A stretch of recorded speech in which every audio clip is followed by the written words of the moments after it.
This is the seated leg curl from the front position, 25 pounds.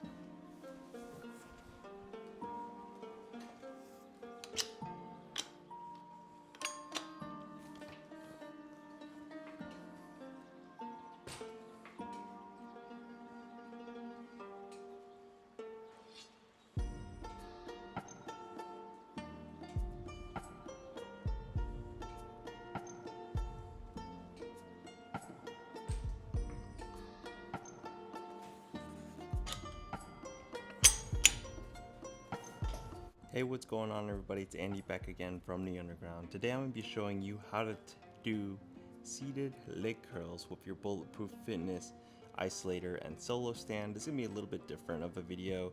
It's not going to be a voiceover. This is going to be a live recording of me just talking you through this. This is kind of how the setup looks like from this side with the pad. I didn't flip the carriage over at all for this setup. Oops, just running into the bench and stuff. I'm using a long lever arm as my weight horn. The stainless steel weight pin right here. I'm using the Hex Port adapter as well. Mine is really close to the Isolator, so I have it, within like one hole of each other, as you can see right here. And so the big thing right here for the Isolator is that this is where the weight arm usually goes. It's over there,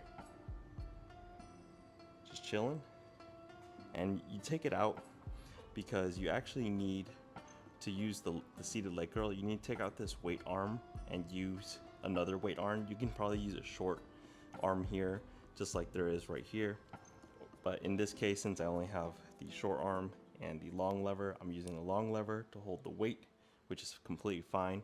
You want to make sure the weight arm that originally was here is going to be facing upwards.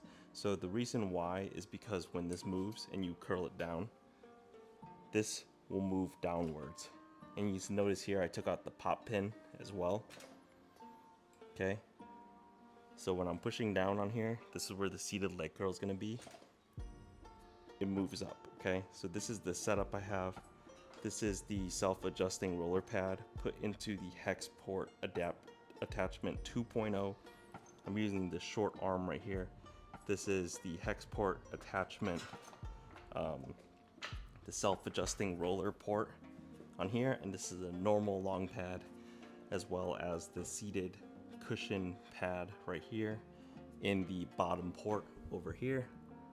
So you can see that this port is empty, this port is filled, and then I'm using, this is my Rogue AB2, just as an additional support for the seated leg curl. So yeah, I'm going to show you each of the angles of this thing in action, and hopefully if you have any questions, let me know. You actually can do leg extensions from this setup too, but right now my long lever arm is pretty close to this beam. So what you basically do is you want to adjust, if you want to do leg extensions, you got to adjust this pad, this arm, down to the stretched position, as well as you want to flip this, pop this out, and flip the long lever arm over to the other side.